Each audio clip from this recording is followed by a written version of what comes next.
तन्या जी, ग्वालियर से। राधे राधे गुरुदेव। राधे राधे महाराज जी। महाराज जी, आज खूब नाम है, धन है, सारे सुख हैं, पर कठिनाइयों को पार करते करते मुझे पता ही नहीं चला कि मैं खुद को खो बैठी। मैं दिखा तो रही हूँ, पर मैं खुश क्यों नहीं हूँ महाराज जी। अभी पहले बैच में यहीं बैठ के एक व्यक्ति ने पूछा था कि मैं खुश होना चाहता हूँ, मैं शांत प्रसन्न होना चाहता हूँ, और वो जगत के किसी भी भोग में नहीं है, किसी भी वस्तु में नहीं है, किसी भी व्यक्ति में नहीं है। किस अमुक व्यक्ति मिल जाए तो मैं खुश हो जाऊं, असंभव। वो अगर मिल भी जाता है तो उसके बाद फिर दूसरी मांग हो जाएगी। कुछ दिन बाद वो, हमारे मन का एक स्वभाव है नवम नवम, मन की एक मांग है नवम नवम। कुछ भी हो, कुछ दिन बाद वो उससे हट जाता है और एक नई खोज करता है। जब तक उसे परम नहीं सुख मिल जाएगा तब तक वो रुकेगा नहीं। पक्का समझ लो, आप रोक के दिखा दो। परम सुख भगवान के नाम में, भगवान के चरणों में है। एक फिर हम समझाने के लिए कथा सुनाते हैं। चक्रवर्ती सम्राट महाराज भर्तहरि जी, चक्रवर्ती सम्राट कहते हैं जहां से सूर्योदय होता है, जहां अस्त होता है। एक छत्र सप्तद्वीप महिमंडल का सम्राट। उसने विचार किया भर्तहरि जी ने कि सुख कहां है। दिमाग, बहुत बड़े विद्वान महापुरुष थे, तो उन्होंने कहा खाने में भी सुख एक सीमा तक है। रुपया पैसा खजाना इसलिए प्रिय क्योंकि इससे भोग सामग्री मिलती है। पैसे की मात्रा क्या है? भोग सामग्री मिलती है। अगर पैसे से भोग सामग्री नहीं मिले तो हम कह रहे तुम्हारे को नाम जो है एक ट्रक 2000 रुपया आप कर दिया जाए, 2000 का नोट आपके किसी काम आएगा क्या? आपको कोई बेकार आग लगा दो। और 500 रुपया, क्योंकि उससे सामान मिलती है। रुपये का महत्व है वस्तु, वस्तु भोगने के काम में जो आती है, पहनना ओढ़ना है सब। इसके बाद एक आंतरिक सुख की मांग होती, काम। इसको बहुत समझ के देखना। केवल अंतिम सुई जाके रुकती काम में, शरीर भोग। स्पष्ट वर्णन है। सब सुख एक तरफ और मन की एक मांग होती शरीर भोग, वो भी नवम नवम, नवम नवम। भर्तहरि जी ने पूरे विश्व में ऐलान कर दिया मैं उसे पटरानी बनाऊंगा जो मुझे पसंद आ जाए। सब सुंदरियां देश, अभी मतलब सप्तद्वीप महिमंडल मतलब विदेश सब। तो एक पिंगला नाम की सुंदरी जिसके आगे सब सुंदरियां फेल थी। भर्तहरि जी को उसने पसंद किया, भर्तहरि जी ने उसे पसंद। अब वो तो कोई साधारण पुरुष तो थे नहीं, तो उन्होंने कहा कुछ वर्ष में राजकाज बिल्कुल नहीं करूंगा। विक्रमादित्य उनके भाई थे, बहुत बड़े प्रसिद्ध चक्रवर्ती सम्राट वही बने जाके आगे। विक्रमादित्य महान बलशाली राजा थे, उनके छोटे भाई थे। उनको राजपद दे दिया और कहा मैं केवल देखूंगा भोग में है कितना सुख। वैज्ञानिक दृष्टि उनकी। अब रात दिन अच्छे अच्छे पदार्थ खाना, चक्रवर्ती सम्राट थे, पिंगला के साथ रहना।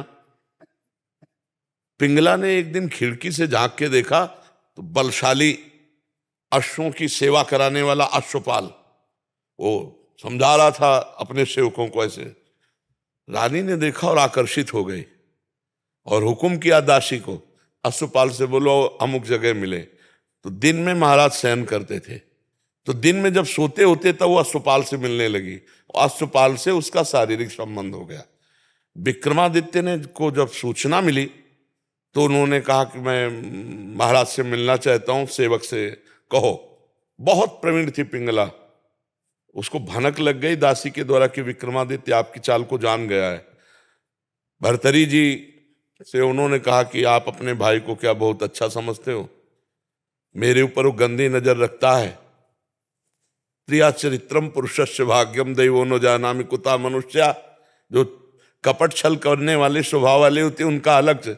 अब विक्रमादित्य ने कहा मैं भ्राताश्री से मिलना चाहता हूं और उसने पहले ही क्लियर कर दिया। तो विक्रमादित्य के पास क्रोधित हो क्या, उनका मैं कभी नहीं समझता था तो ऐसी दृष्टि। तो उनका भैया हम जो बात बताना चाहे मैं समझ रहा हूं कि तू यही तो कहना चाहता ना पिंगला गलत है। तो उनका हाँ भाई गलत है हमारे पास। बोले तुम कितने सही, निकालो इसको।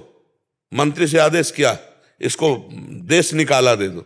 बेमतलब अब विक्रमादित्य ने मंत्रियों से कहा, भाई इस समय हमारे उसके शासन में है, जीवन इनका बहुत खतरे में है, संभालना राज्य, और मैं अमुक जगह जंगल में रहूंगा, जरा भी खतरा हो तो मुझे बता देना, पर भाई की आज्ञा का पालन करने के लिए। जो अश्वपाल था वो महाराज की नृत्यांगना थी दरबार में, उससे उसकी मित्रता थी। अब वहां एक नगर में ब्राह्मण गरीब था, उसने तपस्या की देवराज इंद्र को प्रसन्न करने के लिए। देवराज इंद्र प्रसन्न हुए और एक फल दे दिया, कहा इसको खाओगे तो अमर हो जाओगे, और अंतर ध्यान हो गए। उसने कहा मैं गरीब आदमी धन चाहता था, अमर होके क्या करूंगा। तब विचार आया कि धर्मात्मा चक्रवर्ती सम्राट महाराज भर्तरी को दें तो वो हमें धन दे देंगे।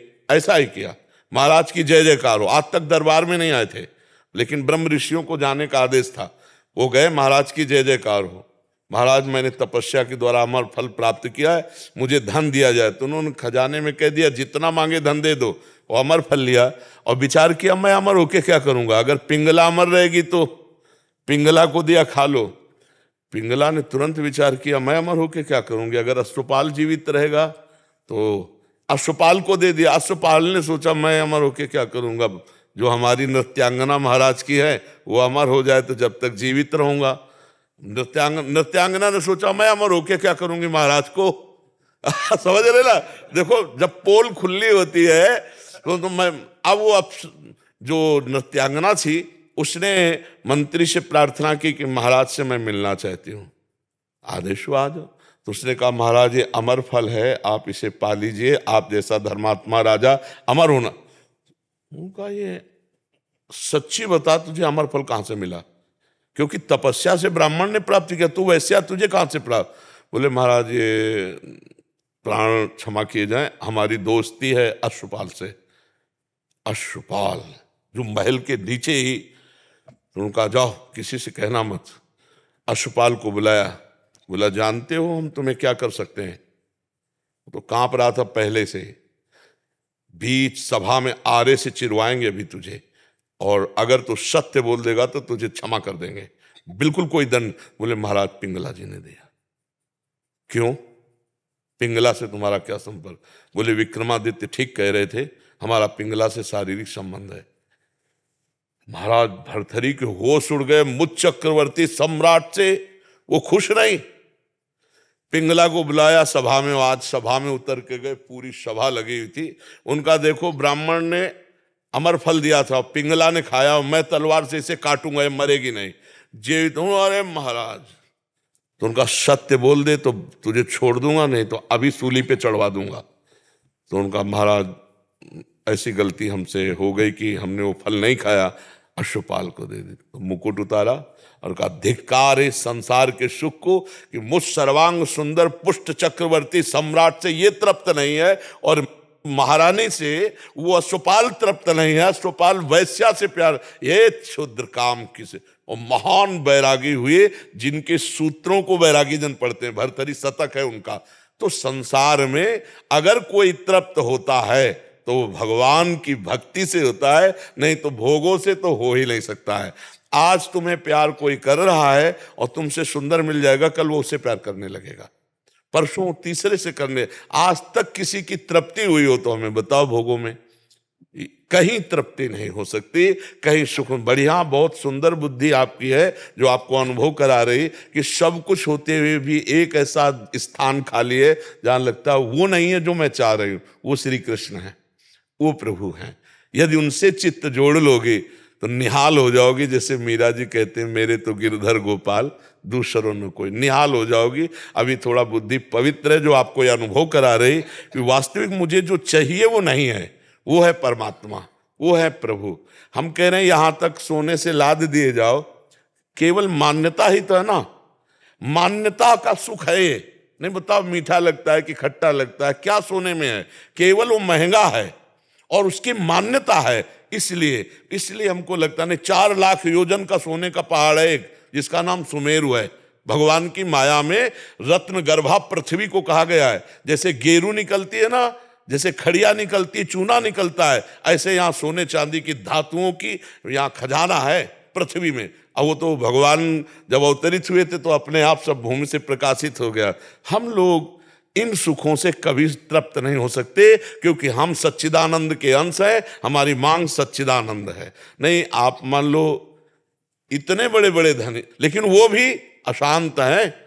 आप ये मत समझना, अशांत हैं, क्योंकि जब तक भगवान नहीं मिलेंगे तब तक हमें शांति नहीं मिलने वाली। कुछ भी भोग लो, कुछ भी कर लो, और देखो शांति कैसी और तृप्ति कैसी, जब केवट कठौता में भगवान के सामने जल ला के और उनके चरण पखार रहा है, तो भगवान सिया जी की मुंदरी दे रहे हैं, सिया जी की मुंदरी।